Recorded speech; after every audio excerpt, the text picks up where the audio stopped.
আসসালামু আলাইকুম দর্শক বন্ধুরা, কৃষি তথ্য চ্যানেল 24 এর পক্ষ থেকে আমি মোহাম্মদ মাহাবুর আনাম আপনাদের স্বাগতম। দর্শক বন্ধুরা, ইন্ডিয়া এবং বাংলাদেশের যে সকল কৃষক বন্ধুরা আমাদের আজকের চ্যানেলটি ভিডিওটি সম্পূর্ণ মনোযোগ সহকারে দেখছেন, তাদেরকে জানাই আন্তরিক শুভেচ্ছা। দর্শক বন্ধুরা, আপনাদের জন্য আজকের এই ভিডিওতে মূল আলোচনার বিষয় হচ্ছে যে সিনজেন্টা কোম্পানির S1011+ হাইব্রিড ধান। দর্শক বন্ধুরা, বর্তমানে এই ধানটি সিনজেন্টা কোম্পানির অনেক জনপ্রিয় একটি ধান। বর্তমানে ইন্ডিয়া এবং বাংলাদেশের সকল কৃষকেরা এই ধানটি চাষাবাদ করে আসছে। অনেক ভালো ফলন পায় এই ধানটির চাষাবাদ দিন দিন বেড়েই চলেছে। দর্শক বন্ধুরা, এই সিনজেন্টা কোম্পানি 1011+ হাইব্রিড ধান এর কিছু বৈশিষ্ট্য রয়েছে যেগুলো আমাদের অবশ্যই জানতে হবে ধানটি চাষাবাদ করার পূর্বে। দর্শক বন্ধুরা, সিনজেন্টা কোম্পানির 1011+ হাইব্রিড ধান যেটা রয়েছে এর জীবনকাল 140 থেকে 145 দিন হয়ে থাকে। দর্শক বন্ধুরা, অন্যান্য ধানের তুলনায় এই ধানটি কম সময় লাগায়। আপনারা যদি এই ধানটি এই জমিতে চাষাবাদ করেন, সেক্ষেত্রে আপনার পরবর্তীতে রবি শস্য যে ধানগুলো আপনারা ফলাবেন সেগুলো অল্প কিছুদিন আগে থেকে আপনারা সেই জমিতে ফলনগুলো ফলাতে পারবেন বা বীজ রোপণ করতে পারবেন।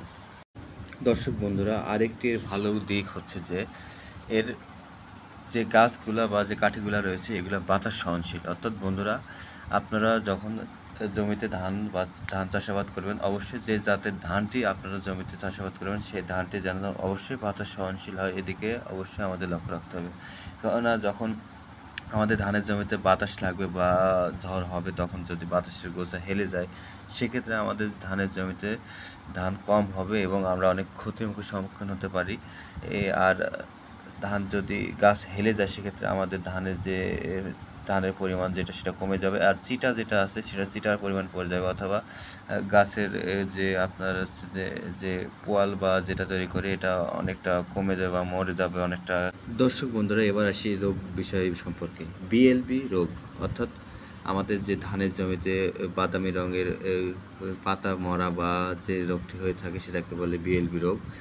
এই রোগটি সহনশীল। এরপর দর্শক বন্ধুরা, যেটা আপনাদের হচ্ছে মাজরা পোকা, তারপরে হচ্ছে ঘাস ফড়িং, এছাড়া হচ্ছে লক্ষ্মীর গু, যেগুলো আর কি রয়েছে মোটামুটি এগুলা সহনশীল আর কি। আপনারা যদি এর কীটনাশক বা ফাঙ্গিসাইড সঠিক পরিমাণে জমিতে সঠিক সময়ে জমিতে প্রদান করেন, তাহলে এই সকল সমস্যা বা এই সকল ক্ষতি থেকে আপনারা অনেকটা ভালো থাকবেন। দর্শক বন্ধুরা, যে কোনো ধানের ক্ষেত্রে আপনারা যদি সঠিক সময়ে সঠিক পরিচর্যা নেন, সেক্ষেত্রে অবশ্যই আপনারা ভালো ধান আশা করতেই পারেন। 3 নম্বর বৈশিষ্ট্য হলো যে সিনজেন্টা কোম্পানি 1011+ হাইব্রিড ধান যে ধানটি রয়েছে, মোটামুটি এই ধানটির নাম যদি হাইব্রিড হয়ে থাকে, হাইব্রিডের ধরন হয়ে থাকে, সেক্ষেত্রেও এই ধানের ভাতটি চিকন এবং মাঝারি ধরনের হয়ে থাকে। দর্শক বন্ধুরা, এবার আসি এর ফলন বিঘা প্রতি জমিতে কতটুকু হতে পারে। দর্শক বন্ধুরা, এই ধান আপনারা যদি জমিতে চাষ করেন, সেক্ষেত্রে আপনাদের জমিতে বিঘা প্রতি আপনারা 22 থেকে 25 মণ ধান পেয়ে যাবেন।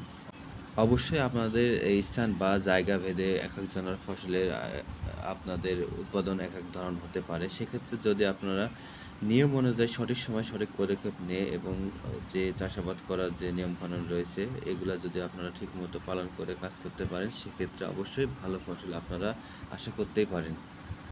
এরপর দর্শক বন্ধুরা, যে সারগুলো রয়েছে, পটাশ সার বা জিপ সার বা যেগুলো ফাঙ্গিসাইড যেগুলো রয়েছে, আপনারা এটা জমিতে সঠিক সময়ে সঠিক পরিমাণে অবশ্যই মাত্রা অনুযায়ী, যে প্যাকেটের গায়ে যে মাত্রা থাকে বা যে ওষুধের গায়ে বোতলে যে মাত্রা থাকে সেই অনুযায়ী আপনারা ওষুধ দেওয়ার চেষ্টা করবেন।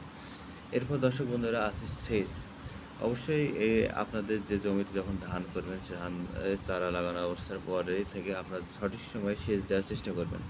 যে ধানের জমিতে যত পরিমাণ পানি দেওয়ার চেষ্টা করবেন, মানে সঠিক পরিমাণে পানি দেওয়ার ক্ষেত্রে এদিকে আপনাদের ধানের রোগ প্রতিরোধ যে ক্ষমতা আছে এটা অনেকটা বেড়ে যায় এবং সঠিক পরিমাণে পানি থাকার কারণে আপনাদের ধানগুলো অনেকটা বৃদ্ধি হতে সাহায্য করে। এই সময় যদি আপনারা সঠিক পরিমাণে সার বা কীটনাশক ব্যবহার করে থাকেন, এক্ষেত্রে অবশ্যই বন্ধুরা আমি 100% গ্যারান্টিতে বলতে পারি আপনারা অবশ্যই ভালো ফলন এই ধানটি করে আপনারা পেতে পারেন।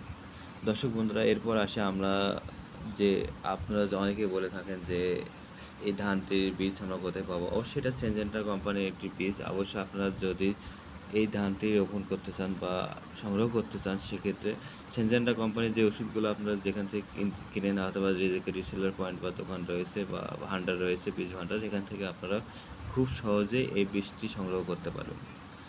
দর্শক বন্ধুরা, আপনারা অনেকে আছেন যারা আমাদের ইউটিউব চ্যানেলের ভিডিওগুলো দেখে আপনারা অনেক সময় বীজের দাম আমাদের বলতে পারেন বা আমাদের সম্পর্কে এই দাম সম্পর্কে জানতে চান বা অন্য বিভিন্ন তথ্য সম্পর্কে জানতে চান। সেক্ষেত্রে দর্শক বন্ধুরা, আমাদের যে ইউটিউব চ্যানেলটি রয়েছে এর কন্ট্যাক্টের ডিটেলসে আমার নাম্বারটি পেয়ে যাবেন। সেক্ষেত্রে আপনারা চাইলে আমার সাথে হোয়াটসঅ্যাপে যোগাযোগ করে আপনারা আরও বেশি ভালো তথ্য পাওয়ার জন্য আমাকে কল দিতে পারেন বা মেসেজ দিয়ে রাখতে পারেন। সেক্ষেত্রে আপনারা সঠিক তথ্যগুলো পেয়ে যাবেন বা আপনার যে প্রশ্ন থাকে সেটা মতামত আমরা ভালো সুন্দরভাবে দেওয়ার চেষ্টা করব।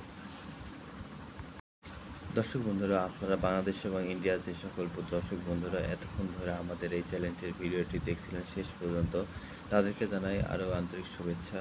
দর্শক বন্ধুরা, আমাদের এই চ্যানেলটি যদি আপনাদের ভালো লেগে থাকে বা এর ভিডিওগুলো যদি আপনাদের পছন্দ হয়ে থাকে, সেক্ষেত্রে আমাদের চ্যানেলটি অবশ্যই সাবস্ক্রাইব করবেন, যাতে করে আমরা পরবর্তীতে নতুন নতুন ভিডিও আপনাদের উপহার দিতে পারি এবং আপনাদের এই সকল বিষয়ে সঠিক যে তথ্যগুলো রয়েছে এগুলো আপনাদের সুন্দরভাবে উপস্থাপন করতে পারি বা আপনাদের বোঝাতে পারি।